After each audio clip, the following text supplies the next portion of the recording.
வேண்டாம் என்பவர்களிடத்தில் ஒரு மாதிரி முகத்தையும் நாம் சிலரிடத்தில் காட்டிக்கொள்கிறோம். அதை சந்தோஷமாக நாம் எப்படி எண்ணிக்கொள்கிறோம் என்று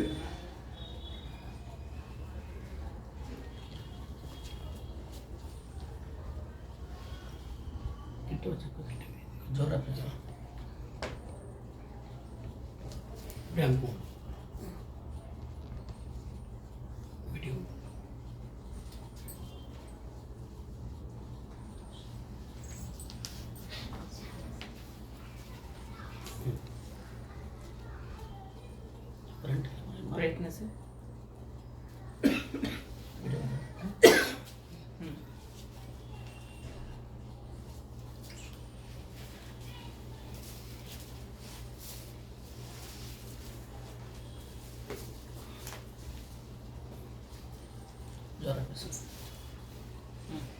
முதலாவது அதிகாரம் ரோமர் 15:13 நிறுத்தி நிதானமாக படிங்க.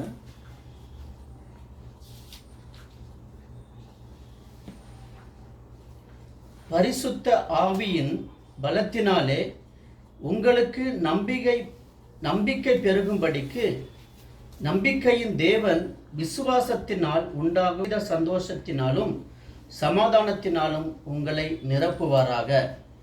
என்ன சொல்றாருங்க? என்ன வாட்டி படிங்க.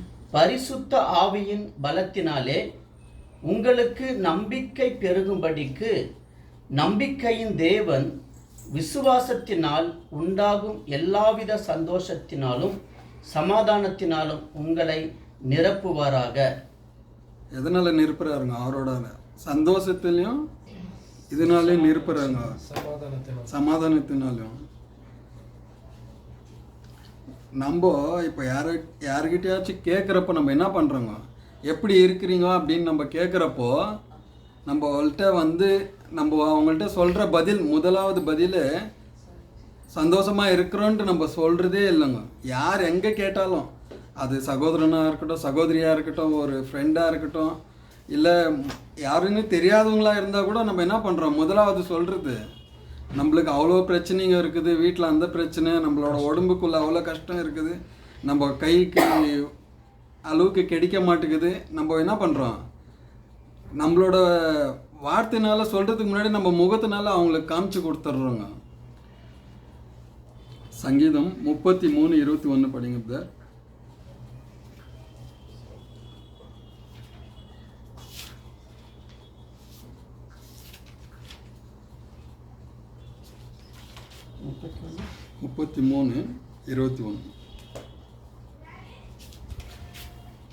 அவருடைய பரிசுத்த நாமத்தை நாம் நம்பி இருக்கிறபடியால் நம்முடைய இருதயம் அவருக்குள் களி கூறும். யாருக்குள்ளங்க களி கூறணும்? நம்மளோட கர்த்தருக்குள். எப்படி இருக்கணும்னாக்கா அவருக்குள்ள நம்ம மகிழ்ச்சியாக இருக்கணுங்க. என்ன பண்ணுறோம், நம்ம இங்கே இந்த பூமிக்குரிய விஷயத்தையும் இந்த பூமிக்கான வேலைகளையும் செஞ்சுக்கின்னு என்ன பண்ணுறோம், அதுலேயே நம்ம ஊறி போயிட்டுருக்குறோங்க. மேலானதை நம்ம தேடுறதே இல்லை. என்ன பண்ணுறோம், எங்கே பணம் கொடுக்குறாங்களோ அங்கே தான் நம்ம சந்தோஷமான முகத்தை காட்டுறோம். நம்மளை யார் கடிந்து கொள்கிறாங்களோ அவங்கள்ட்ட நம்மளோட முகத்தை நம்ம காட்டுறதே இல்லைங்க. எப்படின்னாக்கா எக்ஸாம்பிள் ஒரு ஏ ஒரு பி. ஏ பிக்கு 10 விஷயம் நல்ல விஷயங்கள் செஞ்சுருப்பாருங்க. ஒரே ஒரு அவருக்கு பிடிக்காத விஷயம் செஞ்சிட்டாருனாக்கா அந்த 10 விஷயமும் மறந்துடுவாருங்க. அந்த பிடிக்காத ஒரே ஒரு விஷயத்த மட்டும் அவர் என்ன பண்ணிடுவார், பிடிச்சிக்குவார். எனக்கு போய் அப்படி பண்ணிட்டாரு, எனக்கு போய் அப்படி சொல்லிட்டாரு அப்படின்ட்டு என்ன பண்ணுவாங்க அவங்க. அந்த 10 நல்ல காரியங்களை அவங்களுக்கு பிடிச்ச மாதிரி செஞ்சிருந்த அவங்க நினச்சி அதை வெளியே சொல்லவே மாட்டாங்க. அந்த ஒரே ஒரு தவிர அவங்களுக்கு பிடிக்காத விஷயம் அப்படின்னாக்கா அவங்களோட பார்வையில் அது பிடிக்காத விஷயம். அவங்களுக்கு பிடிச்சிருந்து 10 விஷயம் செஞ்சிருந்தாலும் அது பெருசாக என்றது இல்லைங்க. பிடிக்காத ஒரே ஒரு விஷயம், அந்த பிடிக்காத அந்த ஒரே ஒரு தவறு செஞ்சிருந்தாலும் அவங்கள என்ன பண்ணுறாங்க, மன்னிக்கிறதே இல்லை, அவங்க மேலே இருக்கிற அந்த அன்பை காட்டுறதே இல்லைங்க.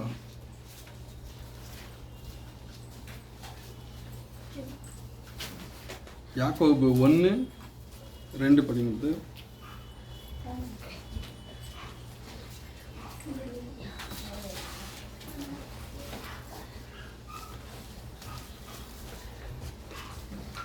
என் சகோதரனே, நீங்கள் பலவீனமான சோதனையில் அகப்படும் போது உங்கள் விசுவாசத்தின் பரீட்சையானது பொறுமையும் உண்டாக்கும் என்று அறிந்து நீங்கள் அதை மிகுந்த சந்தோஷமாக எண்ணுங்கள். என்ன பண்ண சொல்லியிருக்கிறாருங்க இங்க நம்மளோட தேவன்? சந்தோஷமா என்ன சொல்றாருங்க? கஷ்டம் வரும்போதும் துக்கம் வரும்போதும் வேதனை வரும்போதும் சில விஷயங்கள் வந்துட்டு நம்மளுக்கு ஒரு கசுப்பை கொடுத்துடும். எப்படின்னாக்கா இடைவிடாமல் மனவேதனையும் துக்கமும் உண்டாயிருக்கும். அந்த மாதிரி டைமில் நம்ம தேவன்கிட்ட எப்படி ஜெபிக்கணும்னாக்கா சந்தோஷமாக ஜெபிக்கணுங்க. அந்த மாதிரி டைமில் தான் கண்ணில் தண்ணீரை விட்டுக்குன்னு நம்மளோட கஷ்டத்தை சொல்லி அவர்கிட்ட நம்ம பேசுகிறப்போ அவர் எவ்வளோ ஒரு உற்சாகமாக நம்மளை கேட்குறாரு தெரியுங்களா?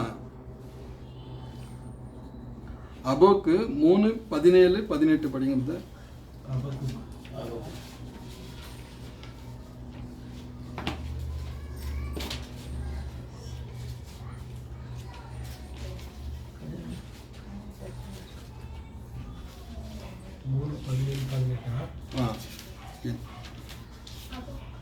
அத்திமரம் துளிர் விடாமல் போனாலும், திராட்சை செடிகளில் பலன் உண்டாகாமல் போனாலும், ஒலிவ மரத்தின் பலன் அற்று போனாலும், வயல்கள் தானியத்தை விளைவியாமல் போனாலும், கிடையில் ஆட்டு மந்தைகள் முதலற்று போனாலும், தொழுவத்திலே மாடு இல்லாமல் போனாலும், நான் கர்த்தருக்குள் மகிழ்ச்சியா இருப்பேன், ரட்சிப்பின் தேவனுக்குள் களி கூறுவேன். என்ன சொல்றாருங்க? கர்த்தருக்குள் நம்ம மகிழ்ச்சியா இருப்பேன்னு சொல்றாருங்க. நம்ம அப்படி இருக்கிறோமா? எதனா ஒரு கஷ்டம் வந்தால் போதும் புலம்புறதும் சொல்கிறதும் கேட்டுன்னு அதன்படி நடக்கிறதே இல்லைங்க. அதுக்கு மாறாதான் நடக்கிறோம். 2 கொரிந்தியர் 6:10 படிங்க.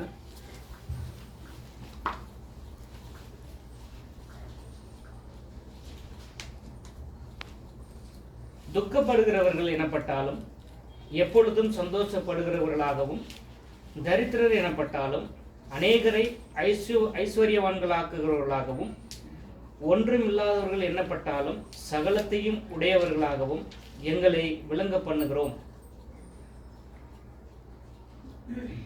மறுபடியும் படிங்க.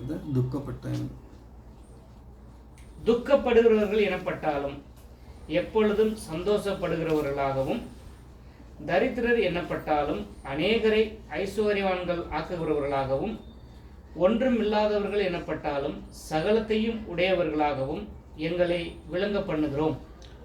என்ன சொல்றாருங்க? துக்கப்படுகிறவனாலும் எப்பொழுதும் சந்தோஷமா இருக்கிறோம் அப்படின்னு நம்ம சொல்லணுங்க. எபிரியர் 12:2 படிங்க.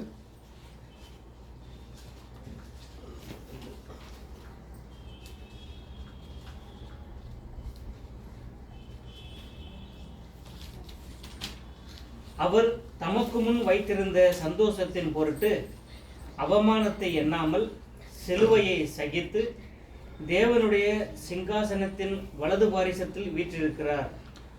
அவர் தமக்கு முன் வைத்திருக்கிற சந்தோஷத்தின் பொருட்டு அவர் தேவன் வந்துட்டு அவரோட குமாரனுக்கு வச்சிருக்கிற அந்த பொருட்டுக்கு எண்ணாமல் அவர் என்ன பண்ணுறாருங்க? கஷ்டப்படாமல் அந்த பொருளை அவர் எண்ணவே இல்லைங்க. கஷ்டப்பட்டார். நம்மளும் இங்கே என்ன பண்ணுறோம்? இந்த பூமியில் இந்த உலகத்தில் கஷ்டப்படுறோம் இல்லைன்ட்டு இல்லை. கஷ்டம் வரும் தான். ஏன்னா நம்மளுக்கு முன்னாடி போன நம்மளோட மீட்பரும் ரட்சகரும் என்ன பண்ணியிருக்கிறாருங்க? கஷ்டப்படாமல் அவர் போகவே இல்லைங்க. அவர் வாங்கின அடிகளும் அவருக்கு ஏற்பட்ட துன்பங்களும் துக்கங்களும் நம்மளால் ஏறக்குறைய வாயினால் சொல்லி முடிக்கவே முடியாதுங்க.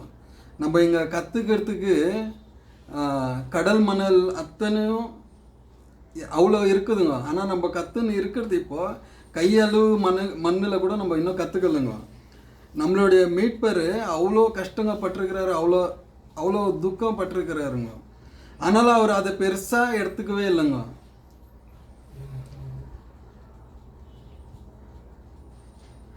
பிலிப்பியர் 2:4 படிங்க. அவனவன் தனக்கானவைகள் அல்ல பிறருக்கானவைகளையும் நோக்குவானாக. யார் யாருக்குங்க? அவனவன் தனக்கானவைகள் அல்ல, பிறருக்கானவைகளையும் நோக்குவானாக. நம்ம என்ன பண்ணுறோங்க, நம்மளுடைய முன்னாடி போனவரை பார்க்காம பின்னாடி இருக்கிறவங்கள இந்த உலகத்தாரங்களையே பார்த்துட்டு இருக்கிறோங்க. எதை? பணம், பொன், பொருள். பணத்தை குறித்து நம்மளுக்கு பைபிளில் என்ன சொல்லியிருக்குதுனாக்கா, பண ஆசையே எல்லா தீமைக்கும் வேறாக இருக்கிறது. ஃபர்ஸ்ட் தீமோத்தேயு 6:10 அதை பற்றி சொல்லியிருக்கிறாங்க. அப்புறமா உங்களுடைய பொக்கிஷங்களை வந்துட்டு இங்கே சேர்த்து வைக்காதீங்க, பரலோகத்தில் சேர்த்து வைங்க அப்படின்னு சொல்லியிருக்குதுங்க. ஏன் அப்படின்னாக்கா, அந்த பொக்கிஷங்களெல்லாம் வந்துட்டு என்ன ஆகிடும், ஒரு நாளில் அழிஞ்சு போயிடும். இல்லைனாக்கா நீங்கள் உங்களுடைய கண்ணுக்கு முன்னாடியே வந்து அது உங்களோட கையை விட்டு போயிடும். இல்லைன்னா வேறு யாருன்னா வந்து திருடின்னு போயிடுவாங்க.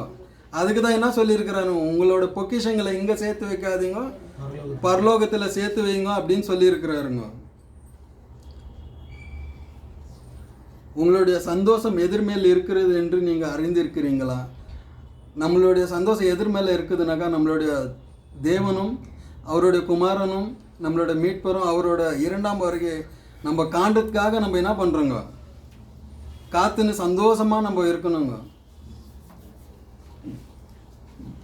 பிலிப்பியர் 2:2 படிங்க. நீங்கள் ஏக சிந்தையும் ஏக அன்புள்ளவர்களாயிருந்து இசைந்த ஆத்துமாக்களாய் ஒன்றையே சிந்தித்து என் சந்தோஷத்தை நிறைவாக்குங்கள்.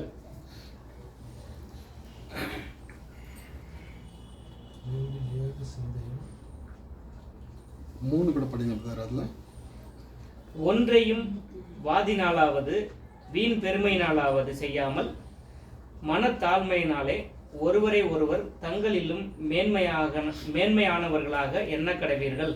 நம்ம என்ன பண்ணணுங்க, ஒரே சிந்தையாக என்ன பண்ணணுங்க. இப்போ நம்ம எல்லாம் இங்கே வந்து கூடி இருக்கிறோமே, நம்மளோட சிந்தனையினால் நடக்குதுன்னு நினைக்கிறீங்களா? இல்லைங்க, தேவனோட சித்தம் இல்லைனாக்கா நம்மளோட தலை முடி இருக்குது தெரியுங்களா, அது கூட ஒன்று கூட இப்படி ஆடாதுங்க. தேவன் அந்த மாதிரி நம்மளை ஒவ்வொரு நாளும் ஒவ்வொரு மணி நேரம், ஏன் ஒவ்வொரு செகண்டு கூட நம்மளை என்ன பண்ணுறாருங்க, அவரோட கண்ணின் இமையை போல் இருந்து காத்துக்கொண்டு வராருங்க. நம்மளுக்கு வர நம்ம செய்கிற பாவமும் நம்மளுடைய சிந்தனையும் என்ன ஆகுதுங்க, அப்பப்போ நம்மளை வழி மாறி தப்பித்து கூட்டின்னு போகிறதுக்கு நிறையா வாய்ப்பு இருக்குதுங்க. நம்மளுக்குள்ளே இருக்கிற பழைய மனுஷன் என்ன பண்ணுறாருங்க, அப்பப்போ வந்து எட்டி பார்க்குவாருங்க. சந்தோஷமாக இருக்கிறதுக்கு விட மாட்டார், உங்களை தேவனுக்குள்ள மகிழ்ச்சியாக இருக்கிறதுக்கு விடவே மாட்டாருங்க. பாரு உலகத்தை பாரு, உலகத்தில் நல்லா வீடு கட்டிட்டாங்க, நல்லா கார் வாங்கிட்டாங்க, அவங்க நல்லா இருக்கிறாங்க, நீ பாரு எப்படி இருக்கிறேன்ட்டு உங்களுக்குள்ளே என்ன பண்ணுவாருங்க, சின்னதாக, அது ஆசி வேண்டாம், பெருசாக கூட வேண்டாங்க, சின்னதாக ஒரு தீப்புரி அளவுக்கு உங்கள் இருதயத்தில் போட்டாருனாக்கா ஆயிடுச்சுங்க, அவ்வளோதாங்க. நீங்கள் அவருக்கு எதிராக நீங்கள் ஓடணுனாக்கா உங்களுக்கு யார் வேணும்?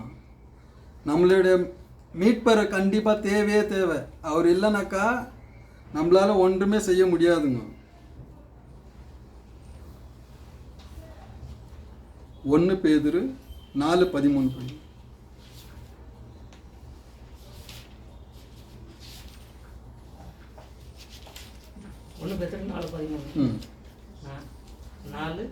கிறிஸ்துவின் மகிமை வெளிப்படும்போது நீங்கள் களி கூர்ந்து மகிழும்படியாக அவருடைய பாடுகளுக்கு நீங்கள் பங்காளிகள் ஆனதால் சந்தோஷப்படுங்கள். யாருக்கு பங்காளி ஆகிறோங்க? நம்ம கிறிஸ்துக்குள். நம்ம இங்கே இருக்கிற நம்ம சகோதர சகோதரிக்குள்ளேயே பங்காளியாக இருக்கும்போது அவ்வளோ ஒரு சந்தோஷம் நம்மளுக்குள்ளே வருதுங்க. நம்ம கிறிஸ்துக்குள் பங்காளியாக இருந்து நம்ம என்ன பண்ணுறோம், துக்கப்பட்டுக்கணும், பின்புறத்தில் இருந்து பேசிக்கொண்டோம், அவங்க இப்படி இவங்க அப்படி நம்ம பேசின்னு அவங்களுடைய பின்னாடி போகாமல் நம்மளுடைய முன்னாடி போன இரட்சகரை பின்பற்றி நம்ம இதெல்லாம் செய்யக்கூடாது அப்படின்றதுக்காக நம்ம சொல்கிறோங்க. இங்கே யோவான் 16:24.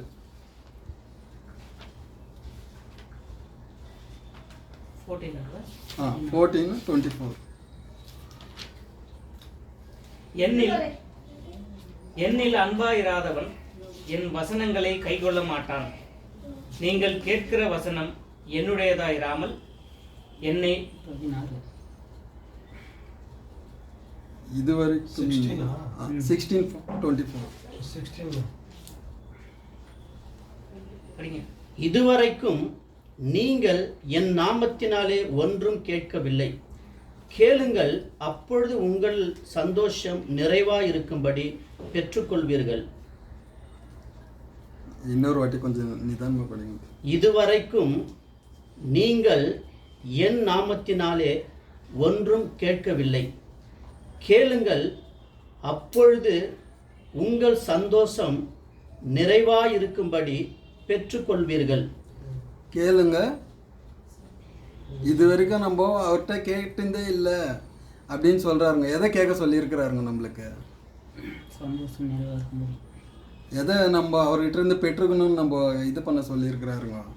இந்த உலகத்துக்கான விஷயத்திலும் உலகத்துக்கான காரியத்திலும் நம்மளை கேட்க சொல்லியிருக்கிறாருங்களா? இல்லை, அவருடைய அன்பையும் அவருடைய பாசத்தையும் அவருடைய அந்த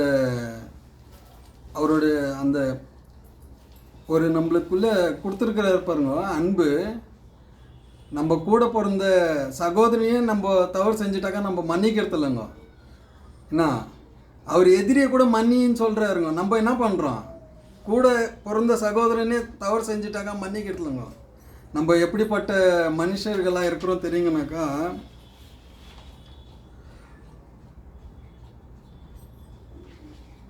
உங்கள் நண்பர்கள் உங்களுக்கு சாதுரியமாக பேசாமல் போதும், நீங்கள் அவர்கள் மேலே உங்களுக்கு சாதுரியமாக பேசும்போது நீங்கள் என்ன பண்ணுவீங்க?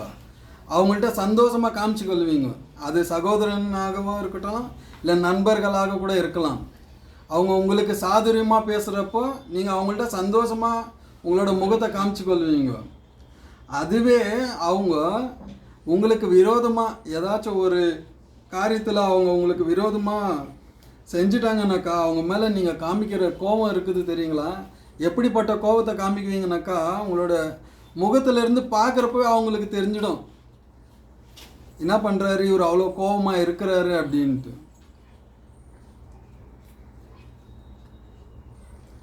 மத்தேயு 7:7 படிங்க.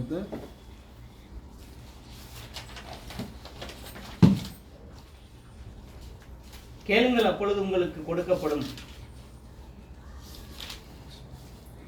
தட்டுங்கள், அப்பொழுது கண்டடைவீர்கள்.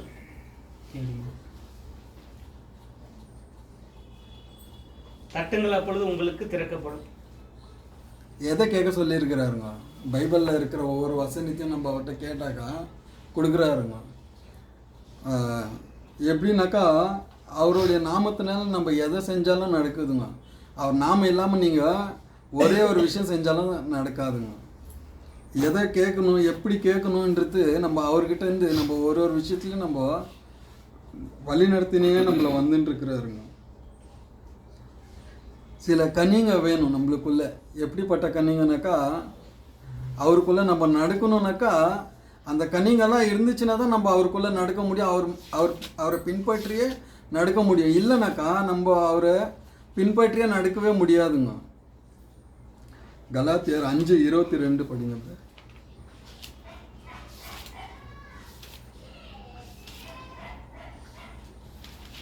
ஆவியின் கனியோ அன்பு, சந்தோஷம், சமாதானம், நீடிய பொறுமை, தயவு, நற்குணம், விசுவாசம், சாந்தம், இச்சையடக்கம். இப்படிப்பட்டவைகளுக்கு விரோதமான பிரமாணம் ஒன்றும் இல்லை. எவ்வளோ கனி சொல்கிறாருங்க இதில்? 9 கனி நம்மளுக்கு சொல்கிறாருங்க. இந்த கனியெல்லாம் நம்ம அவர்கிட்டேருந்து பெற்றுக்கொள்ளணுங்க. இதில் ஒன்று நம்மகிட்டேருந்து இல்லாமல் போயிடுச்சுனால என்ன பண்ணுறோங்க, நம்ம ரொம்ப கஷ்டப்படுவோங்க. எப்படின்னாக்கா, இது இன்னொரு வாட்டி படிங்க. ஆவியின் கனியோ அன்பு, சந்தோஷம், சமாதானம், நீடிய பொறுமை, தயவு, நற்குணம், விசுவாசம், சாந்தம், இச்சையடக்கம். இந்த கனிகள்லாம் நம்ம அவர்கிட்டருந்து அப்படியே நம்ம அப்பா வந்து நம்மள்ட்ட கொடுக்குறப்ப நம்ம கை கூச்சமே படாமல் வாங்கிக்கொள்ளணுங்க. அந்த மாதிரி நம்மளும் என்ன பண்ணணும், அவர்கிட்டேருந்து அதை பெற்றுக்கொள்ளணுங்க. நம்ம என்ன பண்ணிடுறோம், ஒரு டைமில் நம்மளுக்குள்ளே இந்த பழைய மனுஷன் வந்து எட்டி எட்டி பார்க்குறப்போ அவர் கையை தட்டி விட்டு நம்ம எங்கன்னா ஓடி போயிட்டு வந்துடலாமா, ஏதாச்சும் தவறான காரியத்துக்கு போகிறதுக்கு நிறைய வழி நம்மளுக்கு சாத்தான் உருவாக்கி கொடுக்குவாருங்க. எப்படின்னாக்கா இந்த பண ஆசை இருக்குது தெரியுங்களா, நம்மளுடைய சந்தோஷத்தையே இந்த உலகத்துக்காக மட்டும் என்ன பண்ணுவோம் அப்படியே கூட்டுன்னு போவோம். எப்படின்னாக்கா நீங்கள் ரொம்ப மகிழ்ச்சியாக இருக்குவீங்க, உங்களோட முகத்தை பார்த்தாக்கா அப்படியே எவ்வளோ மகிழ்ச்சியாக இருக்கிறீங்கன்னு நம்ம பார்த்தோன்னே கண்டுபிடிச்சிட முடியுங்க. ஆனால் நம்மளுடைய தேவன் அவருடைய குமாரனை தந்தார், அவருடைய அந்த அந்த பரிசுத்தமான ரத்தத்தினால் நம்மளை கழுவி நம்மளை சுத்திகரிச்சாருங்க. அவர் அறியறதுக்கு முன்னாடியே நம்மளை என்ன பண்ணியிருக்கிறாரு, நம்மளை கூப்பிட்டுருக்கிறாரு, நம்மளை இது வரைக்கும் இம்மட்டும் இந்த நொடி வரைக்கும் நம்மளை என்ன பண்ணியிருக்கிறாருங்க, வழி நடத்தினே வராருங்க. ஒரு விஷயத்திலையும் நம்மளுக்கு சொல்லி கொடுக்குறாருங்க. எப்படி சொல்லி கொடுக்குறாருனாக்கா, ஒரு சிறு சிறு குழந்தைய போல் இருக்கிற நம்மளுக்கு இது செய்யாத இது பண்ணாத அப்படின்ட்டு என்ன பண்ணுறாருங்க, நம்ம அந்த தவறான வழிக்கு போகிறதுக்கு முன்னாடி என்ன பண்ணுறாரு, நம்மளுக்கு உணர்த்துறாருங்க. பிலிப்பியர் 2:5 கிறிஸ்து இயேசுவில் இருந்த சிந்தையே உங்களிலும் இருக்க கடவது. யாருக்குள்ள இருக்கணுங்க, கிறிஸ்துக்குள்ள இருந்த சிந்தனையே நமக்குள்ள இருக்கணுங்க. நம்ம என்ன பண்ணிடுறோம், சில டைமில் அவருடைய சிந்தனை இருந்து நம்ம அந்த அது செய்கிறது தவறு இல்லையான்ட்டு தெரியாமல் சில விஷயத்தில் நம்ம என்ன பண்ணிடுறோம், அவரை விட்டு விலகி போகிறதுக்கு சின்னதாக ஒரு பாதை உண்டாகினா போதும், அந்த வழியில் போயிடலாமான்ட்டு யோசனை வருதுங்க. எனக்கு வந்து ஒரு ரெண்டு தடவை அந்த மாதிரி ஆயிருக்குது. சில டைமில் ரொம்ப கஷ்டம், துக்கம், மனவேதனை. அது எப்படின்னாக்கா வெளியே சொல்லவும் முடியாது, அழவும் முடியாது. அந்த மாதிரி டைமில் என்ன பண்ணுறாருங்க, தேவன் வந்துட்டு கரெக்டாக இங்கே உனக்கு இந்த பிரச்சனை வரும்ன்ட்டு அவர் என்ன பண்ணுறாரு, அதுக்கு முன்னாடியே நம்மளுக்கு ஒரு வசனத்தை கொடுத்து என்ன பண்ணிடுறாரு, நான் இருக்கிற நீ பயப்படாத மகனே அப்படின்ட்டு என்ன பண்ணுறாருங்க. அந்த மத்தேயுவில் வந்துட்டு உங்களோட பிள்ளைகளுக்கு நீங்கள் அப்பத்தை கேட்டால் மீனை கேட்டால் பாம்பை தருவீர்களோ, அப்பத்தை கேட்டால் கல்லை கொடுப்பீர்களோ அப்படின்னு என்ன பண்ணுறாருங்க, அந்த வசனத்தை கொடுக்குறாருங்க. கொடுத்த மேலே அந்த டைமில் அந்த மாதிரி டைமில் அந்த வசனத்தை கொடுத்தோன்னே எனக்கு என்ன ஆயிடுச்சு, நம்ம எப்படிப்பட்ட மனுஷருங்க, நம்ம எவ்வளோ பாவத்தில் இருந்தோம், நம்மளுக்கு இவ்வளோலாம் அந்த வழியை காட்டி அவருடைய விசுவாசத்தில் நம்மளை நடக்க வச்சாருங்க. நம்ம என்ன பண்ணுறோம், சாதாரண மனுஷர். இந்த இவர் பண்ணுறாரு தெரியுங்களா, பேதுரு வந்து சீமோன் பேதுரு வந்துட்டு அவருடைய உற்சாகத்தில் சொல்லிடுறாரு என்னான்ட்டு, கோழி கூறத்துக்கு அந்த 3 தடவை கூறத்துக்கு முன்னாடியே இவர் மகிழ்ச்சி இது பண்ணி போயிடுறாருங்க. அதுக்கு முன்னாடி இவர் சொல்கிறாரு என்னான்ட்டு, நான் யார் உன்னை விட்டு போனாலும் நான் போக மாட்டேன் அப்படின்ட்டு வந்துடுறாரு. வந்து எல்லாத்தையும் சொல்கிறாரு. ஆனால் அங்கேயே அவருக்கு என்ன ஆகிடுது, வெளிப்படுத்துகிறாருங்க. அந்த மாதிரி எனக்கும் 2-3 வாட்டி தேவன் நல்ல நேரத்தில் எனக்கு துக்கம் வந்து இது வேண்டாம், நம்மளுக்கு இந்த பழைய வாழ்க்கைக்குள்ளே போயிடலாம் அப்படின்ற வேதனைங்கள்லாம் வந்திருக்கிறப்போ என்ன பண்ணியிருக்கிறாருங்க, தேவன் கரெக்டாக அந்த டைமில் அந்த வழியை எனக்கு அந்த வசனத்தெல்லாம் கொடுத்து இம்மற்றும் என்னை இங்கே உக்காரத்துக்கு இந்த இல்லைனாக்கா நான் எப்பயோ இந்த உலகத்தை விட்டு போயிட்டு இருந்திருக்கலாம், இல்லை வேறான தவறான வழியில் இருந்திருக்கலாம், இந்த சகோதர ஐக்கியமே எனக்கு இல்லாமல் கூட போயிருக்கலாம். ஆனால் என்ன பண்ணார், அவருடைய வசனத்தெல்லாம் தந்து இம்மற்றும் என்னை காற்று வழி நடத்தி வந்தாருங்க.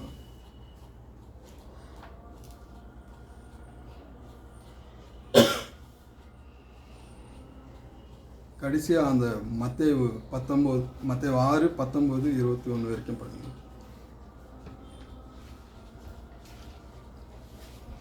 பூமியிலே உங்களுக்கு பொக்கிஷங்களை சேர்த்து வைக்க வேண்டாம், இங்கே பூச்சியும் துருவும் அவைகளை கெடுக்கும், இங்கே திருடரும் கன்னமிட்டு திருடுவார்கள், பரலோகத்திலே உங்களுக்கு பொக்கிஷங்களை சேர்த்து வையுங்கள். அங்கே பூச்சியாவது துருவாவது கெடுக்கிறதும் இல்லை, அங்கே திருடர்கள் கன்னமிட்டு திருடுகிறதும் இல்லை. அவ்வளோதாங்க.